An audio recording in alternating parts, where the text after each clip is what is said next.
Another FFA. Then becoming mostly cloudy. This time it's RLX's chance. Yeah, it includes Jackson County and Vinton County, which means it's going to be going off. Doesn't include Perry, which means KJY68 is being silent. Here's RLX's part.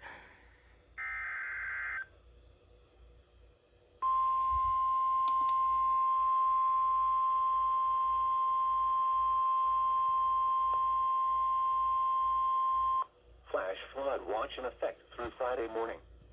For Jackson and Vinton counties, a flash flood watch means that conditions may develop that lead to flash flooding.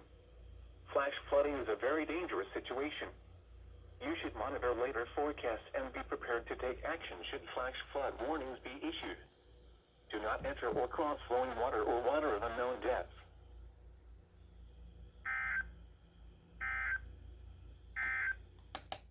Alright, I think we're FFA'd now.